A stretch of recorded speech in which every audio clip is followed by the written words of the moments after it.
मित्रों, आपने भी देखा या फिर महसूस किया होगा कि आपके आसपास धर्म, कर्म और पूजा पाठ में लीन रहने वाले लोगों की जिंदगी खुशहाल नहीं होती जितने की दुष्ट और अधर्मी लोगों की होती है। और ये सब देखकर आपके मन में भी कभी न कभी ये सवाल जरूर उठा होगा कि आखिर अच्छे लोगों के साथ बुरा क्यों होता है। परंतु आज के अधिकतर जनमानस इस रहस्य के बारे में नहीं जानते, जिसका सबसे बड़ा कारण है कि वे धर्म ग्रंथों को सही से पढ़ते नहीं या फिर उसमें लिखी बातों पर विश्वास नहीं करते। आज की इस वीडियो में हम आपको बताएंगे कि आखिर अच्छे लोगों के साथ हमेशा बुरा ही क्यों होता है, जिसका वर्णन भागवत गीता में भगवान कृष्ण ने विस्तार से किया है। तो चलिए बिना किसी देरी के आज की ये वीडियो शुरू करते हैं। धर्म ग्रंथों में भागवत गीता एक ऐसा धर्म ग्रंथ है जिसमें मनुष्य के मन में उठने वाले हर प्रश्न का हल विस्तार से बताया गया है। भागवत गीता में वर्णित कथा के अनुसार अर्जुन के मन में जब भी कोई दुविधा उत्पन्न होती थी, वो उसके समाधान के लिए श्री कृष्ण के पास पहुंच जाते थे। एक दिन की बात है, अर्जुन भगवान श्री कृष्ण के पास आए और उनसे बोले, हे वासुदेव, मुझे एक दुविधा ने घेर रखा है और इसका समाधान आप ही बता सकते हैं। तब श्री कृष्ण ने अर्जुन से कहा, हे धनंजय, अपने मन की दुविधा विस्तार से बताओ, तब मैं तुम्हें उसका हल बताऊंगा।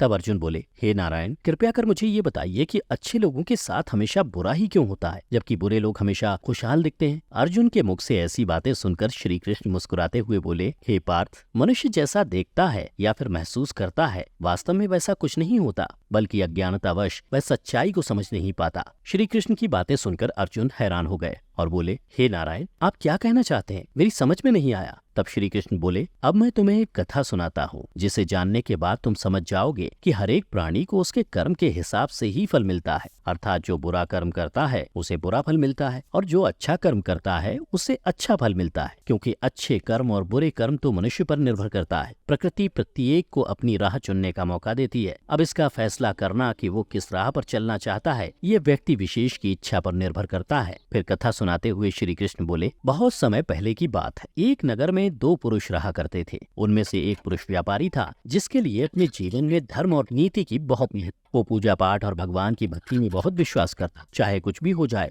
वो रोज मंदिर जाना नहीं भूलता, ना ही दान धर्म के कार्य में किसी प्रकार की कमी रखता था। कुछ भी हो जाए, वह नित्य भगवान की पूजा अर्चना किया करता था। वहीं दूसरी ओर उसी नगर का दूसरा पुरुष पहले से बिल्कुल ही विपरीत था। वो प्रतिदिन मंदिर तो जाया करता था, परंतु पूजा पाठ के उद्देश्य से नहीं, बल्कि मंदिर के बाहर से चप्पल और धन चुराने के लिए। उसे दान धर्म न्याय नीति किसी से कुछ लेना देना नहीं था, इतना ही कि वह मंदिर जाकर वहाँ चोरी किया करता था। इसी तरह समय बीतता गया और एक दिन उस नगर में जोर की बारिश हो रही थी, जिसकी वजह से उस दिन नगर के मंदिर में पंडित के अलावा कोई नहीं था। ये बात जब दूसरे पुरुष को पता चली तो उसके मन में ख्याल आया, अभी सही मौका है मंदिर के धन को चुराने का, और वो बारिश में ही मंदिर पहुंच गया। मंदिर पहुंचकर उस व्यक्ति ने पंडित से नजर बचाते हुए मंदिर में मौजूद सारे धन और जेवरात चुरा लिए और बड़ी प्रसन्नता से वहां से निकल गया। उसी समय धर्म कर्म में विश्वास करने वाला व्यापारी भी मंदिर पहुंचा और भगवान के दर्शन किए, परंतु दुर्भाग्य से मंदिर का पुजारी उस भले व्यापारी को ही चोर समझ बैठा और शोर मचाने लगा। शोर सुनकर मंदिर में लोगों की भीड़ जमा हो गई और सभी लोग उस भले व्यापारी को ही चोर समझ बैठे और उसे अपमानित करने लगे। यह देखकर वो भला व्यक्ति हैरान हो गया और उसे समझ नहीं आ रहा था कि उसके साथ क्या हो रहा है। फिर वह किसी तरह लोगों से बचता हुआ उस मंदिर से निकल गया, लेकिन दुर्भाग्य ने उसका साथ वहाँ भी नहीं छोड़ा। मंदिर से बाहर निकलते ही वह एक गाड़ी से टकरा गया और घायल हो गया। फिर वह व्यापारी लंगड़ाते हुए घर को जाने लगा। तभी रास्ते में उसकी मुलाकात उस दुष्ट व्यक्ति से हुई जिसने मंदिर का धन चोरी किया था। वह झूमता नाचता हुआ और जोर जोर से बोलते हुए जा रहा था कि आज तो मेरी किस्मत ही चमक गई, एक साथ वो भी इतना सारा धन मिल गया। जब व्यापारी ने उस दुष्ट आदमी की ये बातें सुनी तो उसे बहुत हैरानी हुई और क्रोधित हो उसने अपने घर जाते ही भगवान की सारी फोटो निकालकर फेंक दी और भगवान से नाराज होते हुए अपना जीवन व्यतीत करने लगा। कुछ समय पश्चात दोनों ही व्यक्तियों की मृत्यु हो गई और दोनों यमराज की सभा में पहुंचे। उस व्यापारी ने अपने बगल में उस दुष्ट व्यक्ति को खड़ा देख क्रोधित स्वर में यमराज से पूछ ही लिया कि मैं तो हमेशा अच्छे कर्म करता था, पूजा पाठ दान धर्म में विश्वास रखता था, जिसके बदले मुझे जीवन भर सिर्फ अपमान और दर्द ही मिला, और इस अधर्म करने वाले पापी व्यक्ति को नोटों से भरी पोटली, आखिर क्यों? इस पर यमराज ने उस व्यापारी को बताया कि पुत्र, तुम गलत सोच रहे हो। जिस दिन तुम्हें गाड़ी से टक्कर लगी थी, वास्तव में उस दिन तुम्हारे जीवन का आखिरी दिन था, परंतु तुम्हारे किए गए अच्छे कर्मों के कारण ही तुम्हारी मृत्यु एक छोटी सी चोट में परिवर्तित हो गई। और इस दुष्ट व्यक्ति के बारे में जानना चाहते हो तो पुत्र, दरअसल इसके भाग्य में राजयोग था, जो कि इसके दुष्कर्म और अधर्म के कारण एक छोटे से धन की पोटली में परिवर्तित हो गया। श्री कृष्ण अर्जुन को ये कथा सुनाने सुनाने के बाद कहते हैं, पार्थ, क्या तुम्हें अब तुम्हारे प्रश्न का उत्तर मिल गया? ऐसा सोचना कि भगवान लोगों के अच्छे कर्मों को नजरअंदाज कर रहे हैं, ये बिल्कुल भी सत्य नहीं है। भगवान हमें क्या किस रूप में दे रहा है ये मनुष्य की समझ में नहीं आता, लेकिन अगर आप अच्छे कर्म करते हैं तो भगवान की कृपा सदैव आप पर बनी रहती है। तो मित्रों, इस कहानी से ये पता लगता है कि आपको कभी भी अपने कर्मों को बदलना नहीं चाहिए, क्योंकि आपके कर्मों का फल आपको इसी जीवन में मिलता है, बस आपको उसका पता नहीं चलता। इसलिए मित्रों, मनुष्यों को चाहिए कि वह हमेशा अपने जीवन में अच्छे कर्म करते रहें, क्योंकि श्री कृष्ण ने गीता में भी बताया है कि किसी के द्वारा किया गया कर्म बेकार नहीं जाता, भले ही कर्म अच्छा हो या फिर बुरा। तो मित्रों, आशा करता हूँ कि आप भी आज से इस कथा का अनुसरण करेंगे। फिलहाल आज की ये कथा यही समाप्त होती है। अगर आपको हमारी ये कथा पसंद आई हो तो इसे ज्यादा से ज्यादा लाइक और शेयर करें। साथ ही अगर आप हमारे चैनल पर पहली बार वीडियो देख रहे हैं तो ऐसी ही पौराणिक और आध्यात्मिक कथाओं के लिए इसे अभी सब्सक्राइब कर लें। और हमारी आज की ये वीडियो कैसी लगी हमें कमेंट करके